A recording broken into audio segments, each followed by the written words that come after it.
আসসালামু আলাইকুম। Doctor Mohammad Yunus sir আমাদের অনেকগুলো সেক্টরে হচ্ছে নাম্বার ওয়ান কিংবা অনলি ওয়ান হয়েছেন। আমরা সারা দুনিয়ার মধ্যে এখন প্রায় 195টা দেশ রয়েছে।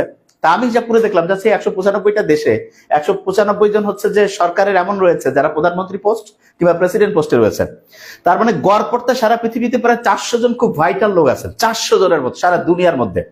এবং খুব ইন্টারেস্টিং জিনিস, যে 400 জন এখন বর্তমানে সারা পৃথিবীতে সবচেয়ে গুরুত্বপূর্ণ পোস্টগুলো আছেন, তাদের মধ্যে নোবেল পুরস্কার বিজয়ী যিনি একমাত্র, এবং আমার মনে হয় উনি একমাত্র, তিনি হচ্ছেন ডক্টর ইউনূস স্যার। এবং খুব ইন্টারেস্টিং যে জিনিসটা সেটা হচ্ছে, আমি চিন্তা করছিলাম যে সারা পৃথিবীতে সবচেয়ে বদলে যাওয়া যে দেশগুলো, মানে যে দেশগুলো বিগত 30 বছর বিগত 40 বছরে সবচেয়ে চেঞ্জ হয়েছে, এইরকম কয়েকটা দেশের চিন্তা আমি করলাম যে আসলে কোন দেশগুলো হইতে পারে। তা প্রথমে আমাদের মাথায় কোন দেশের নাম আসে, যে ভাই সিঙ্গাপুর খুব চেঞ্জ হয়ে গেছে। তো সিঙ্গাপুর যে চেঞ্জ হইলো, চেঞ্জ হওয়ার পিছনে কিন্তু যে একজন সবচেয়ে শ্রেষ্ঠ নেতা ছিলেন লি কুয়ান ইউ, ওনার আমি জিনিসগুলো পড়লাম যে উনি কিভাবে সিঙ্গাপুরকে বদলে দিয়েছেন। সিঙ্গাপুরের ইন্টারেস্টিং ফ্যাক্ট হচ্ছে যে সেখানে কিন্তু বহু জাতিক লোক আছে। তার মানে হচ্ছে যে দেখা যায় কিছু লোক হচ্ছে মালয়েশিয়ান, কিছু হচ্ছে যে চাইনিজ, মালয়, মানে এক এক টাইপের লোক আছে। তো উনি একটা অসাধারণ সিস্টেম করছে। সিস্টেমটা কি? উনি বললো যে আমরা বিশাল বড় বড় বিল্ডিং বানাবো, উঁচা, এবং প্রত্যেকটা বিল্ডিং এ সব জাতির লোক একসাথে থাকবে।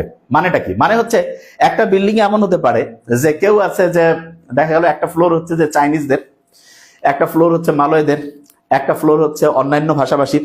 তার মানে হচ্ছে একটা বিল্ডিং এর মধ্যে সব ধর্মের, সব ভিন্ন ভিন্ন টাইপের যে লোক আছে সবাইকে রাখছে।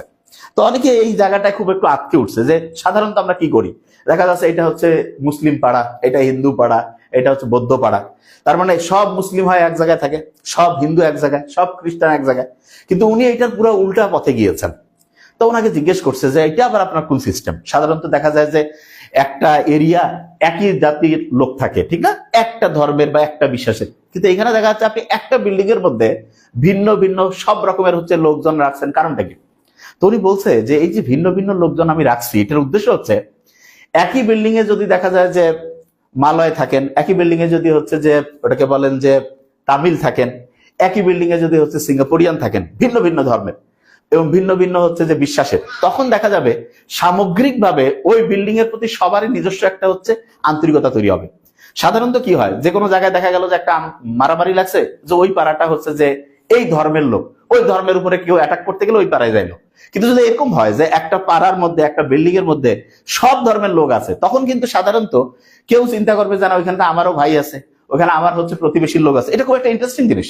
এবং এই কাজটার মাধ্যমে উনি যেটা করছেন সেটা হচ্ছে বিভিন্ন ধর্মের যে লোকজন আছেন, বিভিন্ন মতের যে লোকজন আছে, তাদের মধ্যে একটা কানেক্টিভিটি তৈরি করছেন। এবং কানেক্টিভিটিটা এতটা ভালোভাবে কাজ করছে, সিঙ্গাপুর যখন 1959 সালে উনি যখন হচ্ছে যে শাসনভার নিয়েছেন, উনি কিন্তু কেমব্রিজ থেকে পড়ছেন, এবং নেওয়ার পরে 5-6 বছরের মাথায় মালয়েশিয়া থেকে ওনার কাছে একটা ফোন আসলো যে আপনি আসেন। উনি গেল, যাওয়ার পরে ওনাকে বলতেছে যে আমরা আপনাকে হচ্ছে আলাদা করে দিব। তো উনি তো খুব মনটা খারাপ হইলো যে আপনারা আলাদা করবেন কেন?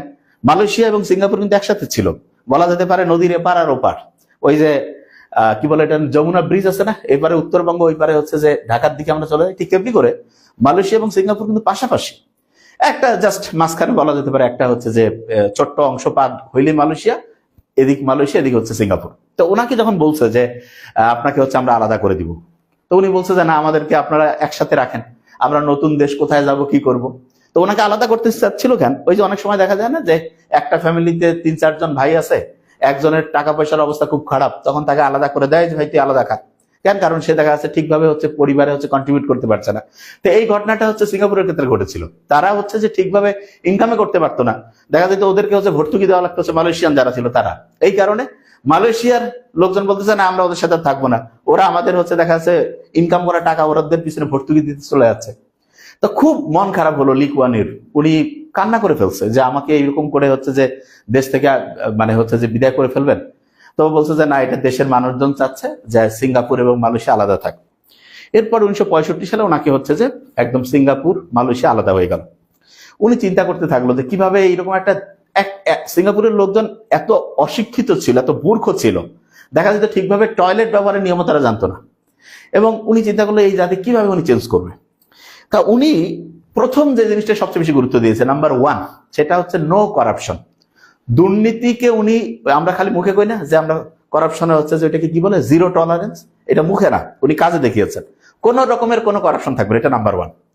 এবং কেউ কোনো কারাপশন করছে, এরকম মন্ত্রী হোক, তার কাছের লোক হোক, যে কেউ হোক, তার শাস্তি হচ্ছে চমকে দেওয়ার মতো। সম্ভবত সিঙ্গাপুরে একটা ঘটনা ঘটেছিল, সম্ভবত অ্যাবসলিউটলি হচ্ছে ওনার নাম আমার খেয়াল নাই, যে একজন মন্ত্রী হচ্ছে যে ওনার হচ্ছে মানে সরকারের সাথে ঘনিষ্ঠ একজন লোকের হচ্ছে করাপশন যখন প্রকাশিত হলো, ওনাকে তো বাতিল করছেই।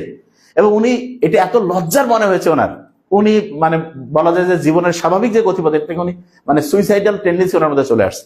ওনার ফ্যামিলির লোকজন ওনার ঘৃণা করা শুরু করছে। তার মানে ওরা করাপশনটাকে এতটা হচ্ছে যে নিম্ন একটা অ্যাক্টিভিটিস হিসেবে চিহ্নিত করছেন যে সারা সিঙ্গাপুরের মানুষজন যে করাপশন করবে লিডার এটা চিন্তাই করা যায় না, এবং করাপশনকে উনি একদম জিরোতে নিয়ে গেছে। এবং এই ক্ষেত্রে উনি যেটা করছে, যারা গভর্নমেন্ট এমপ্লয় ছিল তাদেরকে উনি হচ্ছে যে সিঙ্গাপুরের বেতন স্কেলটা খুব ডিফারেন্ট। বেতন স্কেলটা নির্ধারিত হয়, প্রত্যেকের বেসিক আছে, মানে একটা নির্দিষ্ট বেতন তো পাবেই, তারপরে হচ্ছে তার মেরিটোক্রেসি, তার মানে তার কোয়ালিটি সার্ভিস যেরকম। যেমন একটা এক্সাম্পল দিতে হলে বুঝতে পারবো, যেমন ধরা যাক যে বার্সেলোনা মেসি খেলতো না, বার্সেলোনাতে আরো সব প্লেয়ার খেলতো, সবার বেতন কি সেম? প্রশ্নে আসে না, এক একজনের বেতন এক এক রকম, ঠিক না? ঠিক তেমনি করে সিঙ্গাপুরের হচ্ছে বেসিক হচ্ছে স্যালারি তো আছেই, তারপরে এক একজনের পারফরমেন্সের উপরে, তার হচ্ছে যোগ্যতা এবং দক্ষতার উপর ভিত্তি করে এক্সট্রা বিভিন্ন হচ্ছে যে বোনাস রয়েছে। এবং এমন অনেক ক্ষেত্রে দেখা যায় বোনাসের পরিমাণ, এই এক্সট্রা ফ্যাসিলিটির পরিমাণ মেইন যে বেসিক তার সাথে বহুগুণে বেশি হয়ে যায়।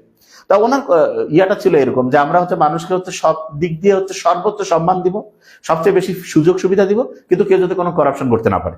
এবং এইটার উপর ভিত্তি করে দেখা গেল সিঙ্গাপুর একদম জিরো করাপশনে চলে গেল, নিয়ার টু জিরো। মানে ওইখানে কিন্তু নর্মালি নিয়ম নীতি কেউ মানবে না, এটা চিন্তাই করা যায় না।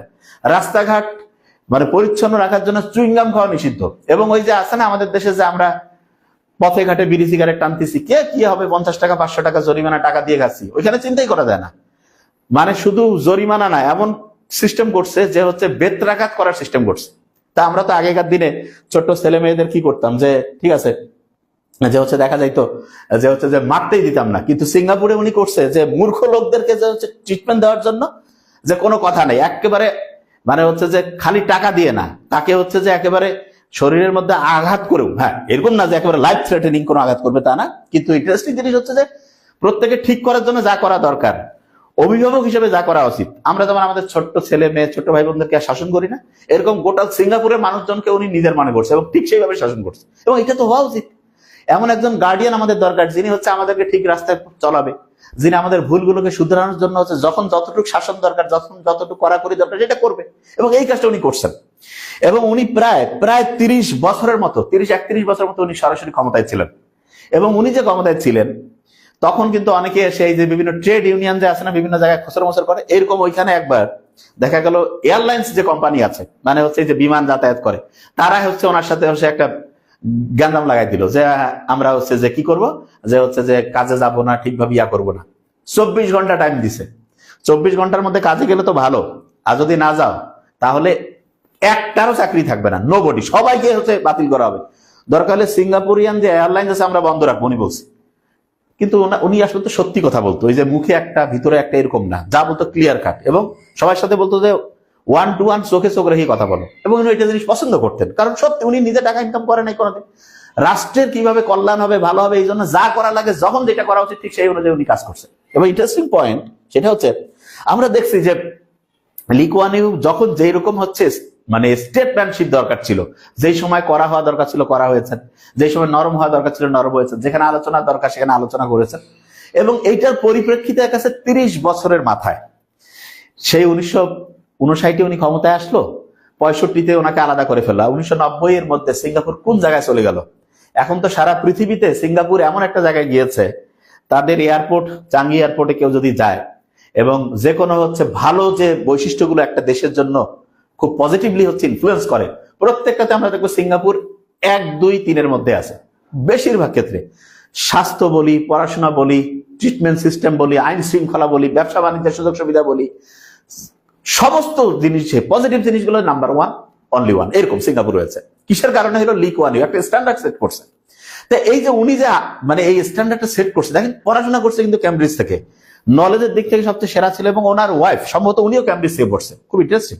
তার মানে হচ্ছে যে খুব হাইলি এডুকেটেড ফ্যামিলির, মানে একদম হাইলি এডুকেটেড একটা পার্সন, এবং মন থেকে চাইছেন সিঙ্গাপুর কোন জায়গা থেকে কোন জায়গায় চলে গেলেন। আচ্ছা, লি কুয়ান ইউর কথাটা একটু মাথায় রাখবো আমরা। এরপরে আমার চিন্তা হলো আর কার জিনিসটা মাথায় আসে, মাহাথির বিন মোহাম্মদের কথা মাথায় আসে, ঠিক না? উনি কিন্তু হচ্ছে যে ডক্টর ছিলেন। তা উনি 22 বছর ক্ষমতায় ছিলেন, সম্ভবত 1982-83 দিকে উনি হচ্ছে পাওয়ারে যান, এবং মালয়েশিয়ার উনি একটা পলিসি চালু করলেন, লুকিং ইস্ট পলিসি। সারা দুনিয়া খালি ওয়েস্টের দিকে যায়, উনি বলতেছেন না ইস্টের দিকে তাকাও। এবং উনি হচ্ছে সততার সাথে যখন কাজ করলেন, IMF, ওয়ার্ল্ড ব্যাংক, তাদেরকে উনি বলছে যে আপনাদের প্রেসক্রিপশনে আমি চলবো না, দেশের জন্য যেটা ভালো সেটা করব। এবং সবাই মনে করছে ইনি বোধহয় হচ্ছে যে ঠিক করতে পারবে না, কিন্তু উনি ঠিক ছিলেন। IMF, ওয়ার্ল্ড ব্যাংক ওই সময় হচ্ছে যে ঠিকভাবে ওনার চিন্তার সাথে অ্যালাইন করতে পারেন নাই, কিন্তু ওনার চিন্তাটাই পরবর্তীতে দেখা গিয়েছে সফল হয়েছে, এবং মালয়েশিয়া আল্লাহর মধ্যে কত ভালো একটা জায়গায় গিয়েছে। বর্তমান সময় আরেকজন লিডারের নাম খুব মাথায় আসে আমাদের, ঠিক না?